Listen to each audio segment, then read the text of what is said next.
Hello, good morning, students, and welcome in TC College in economics class.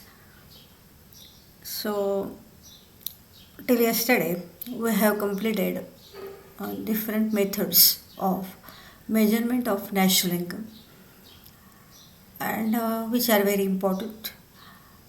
And while calculating or while measuring that national income, we have to face some difficulties, and today we will study that difficulties. That is difficulties in measurement of national income. There are two types of difficulties. First is theoretical difficulties and second is here practical difficulties. So these theoretical difficulties also it is called as conceptual difficulties, and practical difficulties are called as statistical difficulties.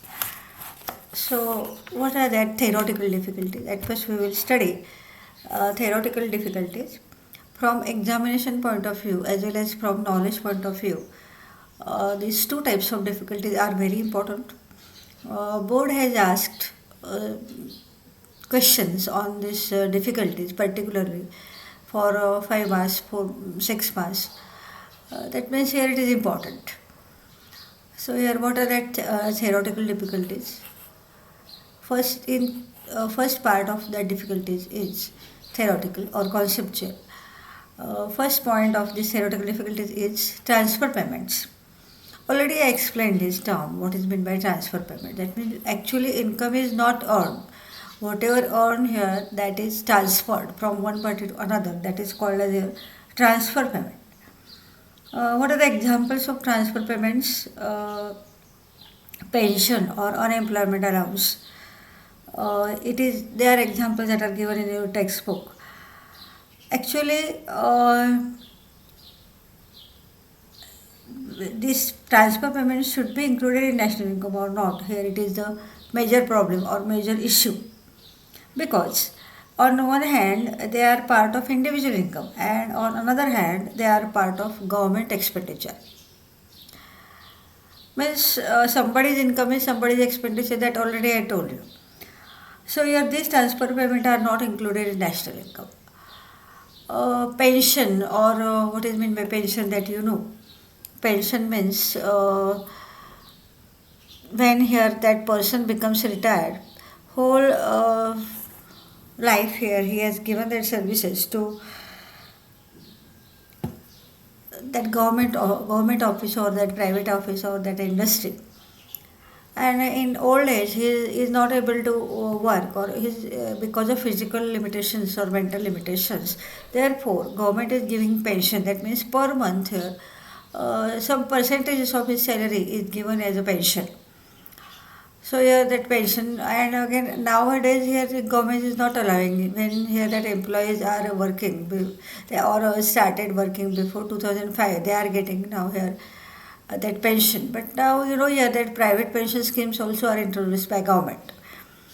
So here whatever we earn, so if we take the example of government pension, then it is government's expenditure. When we take here the example of private that pension scheme, then it is our income. A part of our income is transferred to that pension scheme, and when we get old or when we become old, then we will get that amount in the form of pension per month. So yeah, this is transfer payment. Transfer payment, what is meant by transfer payment? That means already that income is earned, and that is only transferred from one person to another or from one party to another. So here that is transfer payment. तर आता आपण इथं measurement of N आयच्या तिन्ही methods आपण study केलेले आहेत. पण या तीन मेथडमधून नॅशनल इन्कमचं मेजरमेंट होताना आपल्याला काही डिफिकल्टीज फेस कराव्या लागतात. तर त्या डिफिकल्टीज कुठल्या आहेत? मग त्याच्यामध्ये दोन प्रकार आहेत. एक थेरॉटिकल डिफिकल्टी आहे आणि दुसरी प्रॅक्टिकल डिफिकल्टीज आहेत. तर थेरॉटिकल किंवा कॉन्सेप्च्युअल डिफिकल्टीज असं आपण त्याला म्हणू शकतो. तर पहिले आहे ट्रान्सफर पेमेंट्स. ऑलरेडी मी तुम्हाला हे सांगितलेलं आहे की ट्रान्सफर पेमेंट म्हणजे काय. तर ट्रान्सफर पेमेंट याचा अर्थ असा होतो की ऑलरेडी ते इन्कम अर्न केलेलं असतं, फक्त एका पार्टीकडून दुसऱ्या पार्टीकडे ते ट्रान्सफर केलं जातं. मग ते फॉर एक्झाम्पल पेन्शन आणि अनएम्प्लॉयमेंट अलाउन्स असं म्हटलेलं आहे. आता गव्हर्मेंट हे एक्सपेंडिचर कशातून करतात? तर त्यांच्याकडे जो रेव्हेन्यू कलेक्ट होतो टॅक्स फॉर्ममधनं त्यातनं हा एक्सपेंडिचर केला जातो. म्हणजे ऑलरेडी इन्कम अर्न केलेला असतो लोकांनी, त्याच्यातून तो रेव्हेन्यू दिलेला असतो, त्याच्यातून तो टॅक्स दिलेला असतो आणि गव्हर्मेंट त्या टॅक्समधून तो रेव्हेन्यू कलेक्ट करतो आणि मग तो अशा कामासाठी वापरतो. आता अनएम्प्लॉयमेंट अलाउन्ससुद्धा ते देतात. जर तुम्ही ग्रॅज्युएट असाल, पोस्ट ग्रॅज्युएट असाल आणि तुम्हाला तुमच्या क्वालिफिकेशनप्रमाणे काम केलेलं नसेल आणि तुम्ही जर ते एनरोल केलं तर तुम्हाला अनएम्प्लॉयमेंट अलाउन्स मिळतो. अगदी नेग्लिजिबल अमाऊंट असते तरी पण अनएम्प्लॉयमेंट अलाउन्स हा एक गव्हर्मेंट एक्सपेंडिचर आहे. तर त्याचा एन आयमध्ये इन्क्लूड करायचा की नाही हा एक मेजर इश्यू आहे. पण आता सध्या तरी ते एन आयमध्ये इन्क्लूड नाही आहे. So here that is transfer payment. Second point is illegal income. That means income is earned by many people here through the activities which are not legal. And they here carry that gambling or smuggling or black marketing or आपण असं म्हणतो की black money. So here that is called as here illegal income.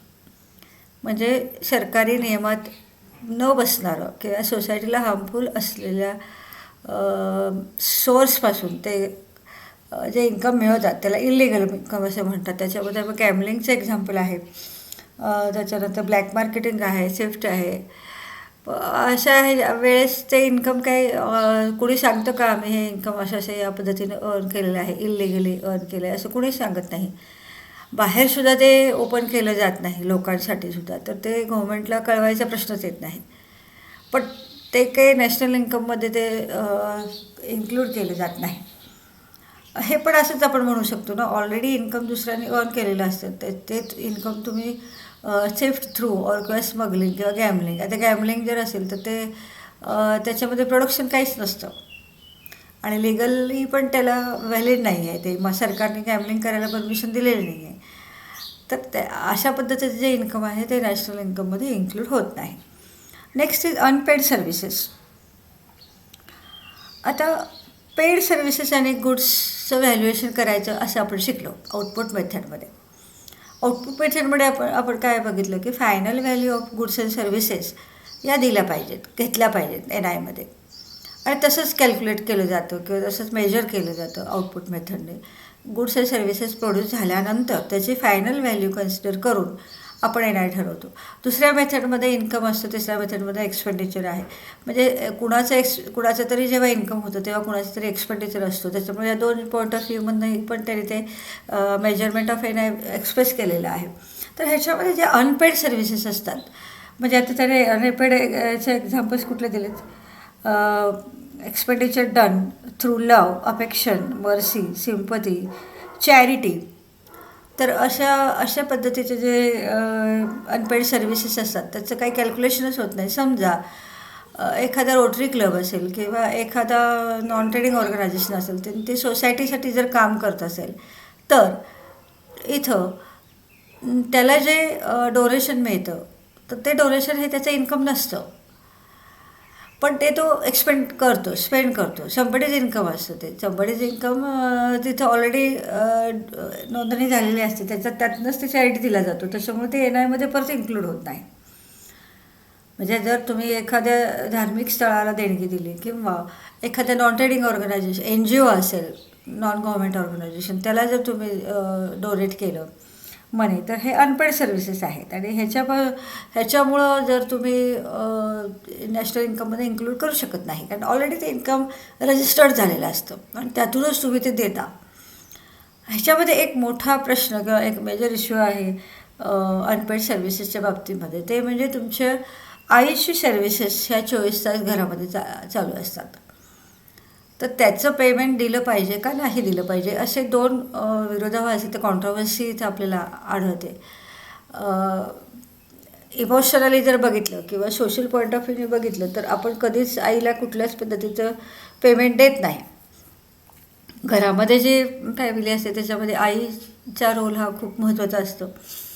आणि त्याच्यामध्ये तुम्ही बघितलं तर सकाळी उठल्यापासून ते रात्री झोपेपर्यंत कंटिन्युअस त्याचे ड्युटीज चालू असतात फॅमिलीबद्दलच्या, आणि त्याचं पेमेंटबद्दल कुठंच कन्सिडरेशन अजून तरी झालेलं नाही आहे.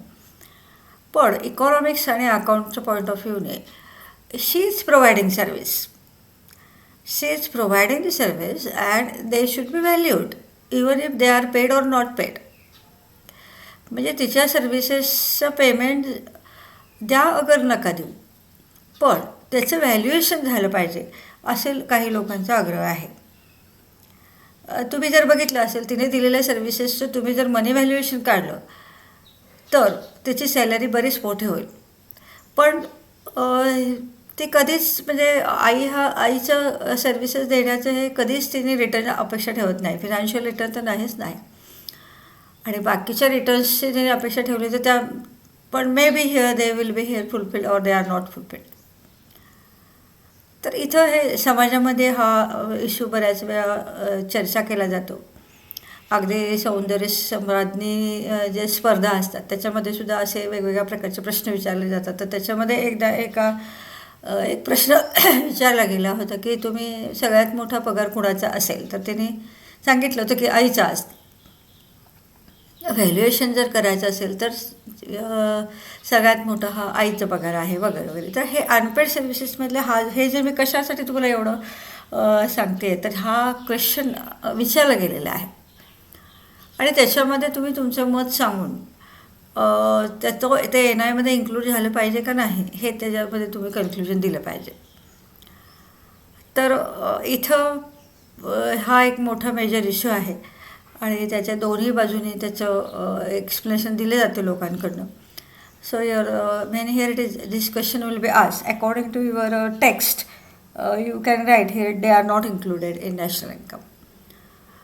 That means according to theory, here it is not included in national income. But in economics and in accountancy, if here all transactions are measured in terms of money, then definitely here this rule should be applicable to the services which are given by your mother. That is my opinion. After all, it is not included in NI. तर त्याच्यामध्ये पुढचा जो आहे production for self consumption. So what is mean by here production for self consumption? That means when a producer produces goods and he is keeping his goods at his home for his personal consumption or for the consumption of the satisfaction of wants of his family.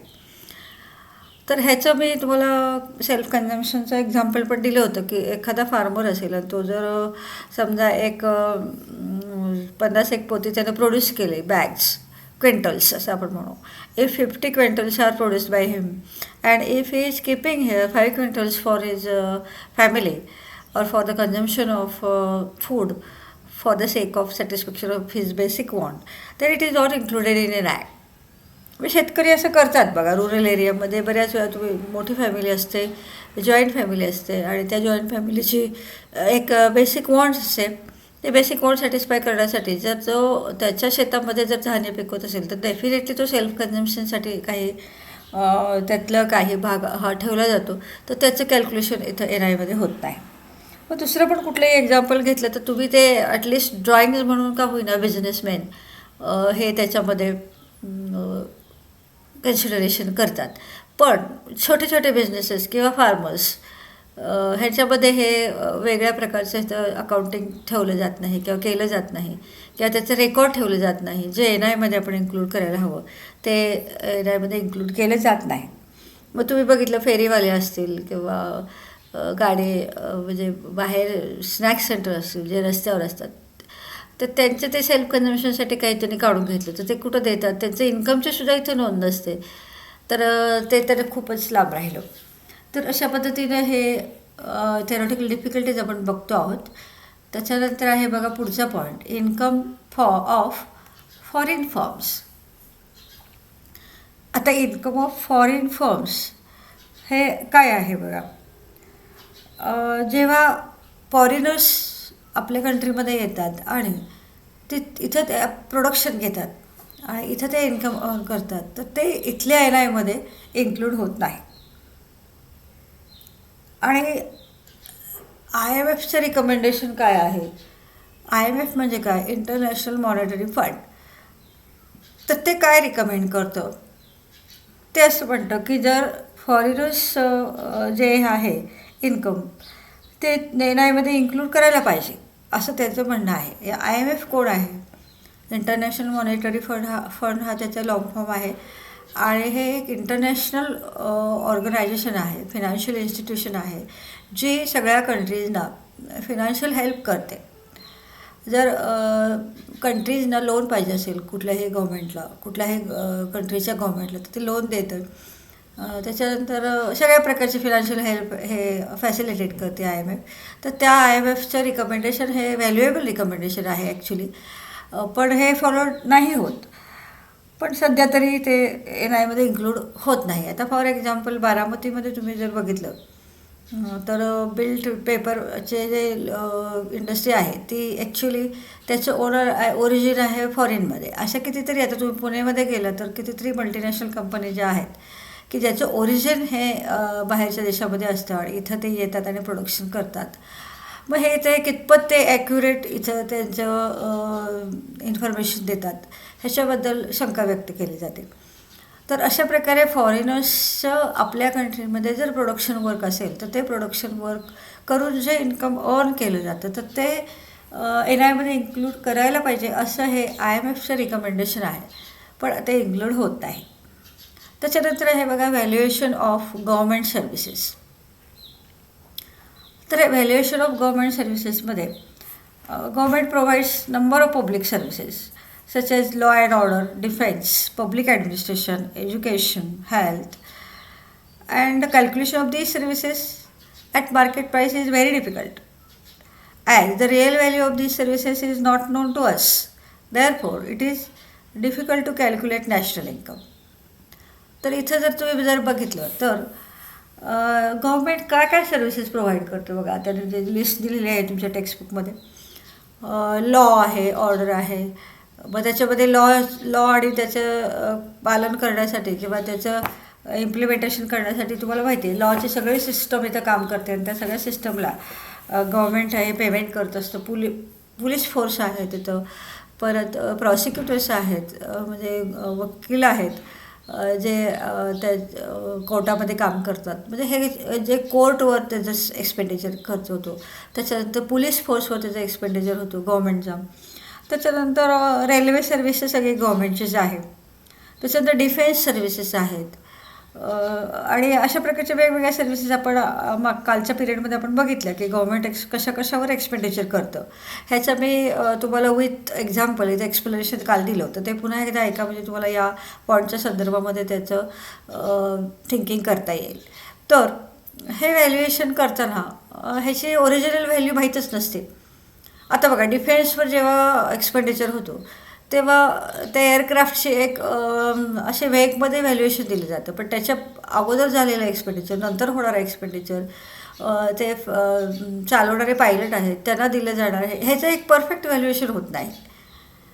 किंवा जे काही कंट्रीचे जे काही sources use केले जातात गव्हर्मेंटकडनं government एक्सपेंडिचरसाठी, तर त्या सोर्सेसचं accurate valuation आपण काढत नाही, कारण हे सोसायटीसाठी अवेलेबल करायला असतं. तर रेल्वेचं जर एक्झाम्पल तुम्ही घेतलं तर रेल्वेमध्ये काय होतं की त्याचा नेहमी रेल्वे डिपार्टमेंट हे डेफिसिटमध्ये असतं.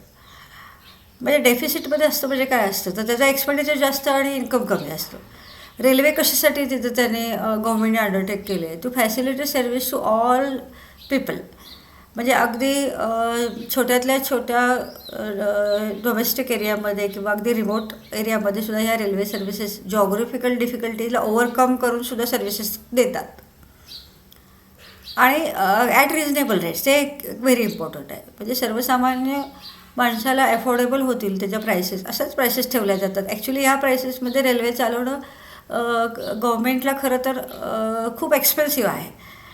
त्यामुळे तुम्ही रेल्वेचं तिथे ट्रॅक तयार करणं, त्याचे जे कंपार्टमेंट्स तयार करणं किंवा त्याचे जे सुरक्षा आहे जे आपण म्हणतो रेल्वे पोलीस आपण करणं, तर ह्यासाठी किती खर्च येतो एक्झॅक्टली आपण ते कॅल्क्युलेट करत नाही, कारण ही एक सोशल सर्व्हिस आहे आणि सोशल सर्व्हिसेसचं व्हॅल्युएशन केलं जात नाही.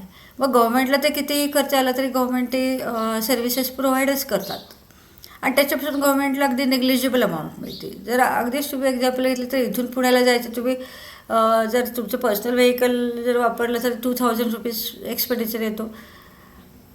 हायर केलं तरीसुद्धा त्याच्यापेक्षा एक 2500 वगैरे असं इथं सर्व्हिस चार्जेस ते चार्ज करतात. पण रेल्वेने जायचं म्हणलं तर तुम्ही ₹30मध्ये जाता. तर इथंच तुम्हाला लक्षात येईल की गव्हर्मेंट कुठल्या प्रकारे कशा प्रकारे काम करते सोसायटीसाठी किंवा सोसायटी वेलफेअरसाठी. तर त्याच्यामध्ये इथं व्हॅल्युएशन ऑफ गव्हर्मेंट सर्व्हिसेस हे ॲक्युरेटली होत नाही आणि त्याच्यामुळं नॅशनल इन्कम मध्ये ह्या गव्हर्मेंट सर्व्हिसेसचा किंवा गव्हर्मेंट एक्सपेंडिचरचा विचार होताना खूप डिफिकल्ट जातं ते कॅल्क्युलेशन करायला. Now last point is changing price level. आता चेंजिंग प्राईस लेवल म्हणजे तुम्हाला माहिती आहे इन्फ्लेशन आणि डिप्रेशन आपण हे शिकलेलो आहोत लास्ट इयर. इन्फ्लेशन म्हणजे काय, rise in general price level, म्हणजे जनरल प्राईस लेवलमध्ये राईज झाले तर ते काय झालं, इन्फ्लेशन झालं. मग आता कसं होतं की जनरल प्राईस लेवलमध्ये जर राईज झाली तर ती फायनल गुड्स अँड सर्व्हिसेसचं व्हॅल्युएशन होतं आणि पहिल्या मेथडप्रमाणे आउटपुट मेथड जर आपण कन्सिडर केली तर final value of goods and सर्व्हिसेसचं व्हॅल्युएशन लक्षात घेऊन आपण एन आय कॅल्क्युलेट करतो. मग प्राईस जर वाढली तर त्या गुड्स अँड सर्व्हिसेसचं व्हॅल्युएशन वाढतं आणि एन आय वाढतो. Try to understand. When here price level goes on increasing, the valuation of final goods and services goes on increasing and NI is increasing irrespective of increase in income. म्हणजे price level हे वाढते त्याच्यामुळं final goods and सर्व्हिसेसच्या values वाढतात आणि त्याच्यामुळं N I वाढतो जरी प्रोडक्शनमध्ये इन्क्रीज झाले नाही तरीसुद्धा. हे महत्त्वाचं आहे. आणि त्याच्या अपोजिट डिरेक्शनमध्ये आपण हे असं म्हणू शकतो, जेव्हा प्राईस लेवल कमी होते आणि प्रोडक्शन भरपूर असतं तरी एन आय कमी दाखवला जातो. कारण प्राईस लेवल जर कमी असेल तर valuation of goods and services हे सुद्धा कमी होतं आणि त्याच्यामुळे एन आय कमी होतं. म्हणजे प्रोडक्शन जास्त असलं तरी एन आय कमी दाखवला जातो आणि प्रोडक्शन जर कमी असेल पहिल्या केसमध्ये तर एन आय जास्त दाखवला जातो. म्हणजे इन्फ्लेशनमध्ये प्रोडक्शन कमी असून एन आय वाढतो आणि डिप्रेशनमध्ये प्रोडक्शन जास्त असून एन आय कमी होतो. कारण final goods and final value of goods and services हे प्राईसशी कनेक्टेड असतं. So here this is very interesting point that is changing price level. So here दस we have completed all the difficulties and today we stop here. Thank you very much.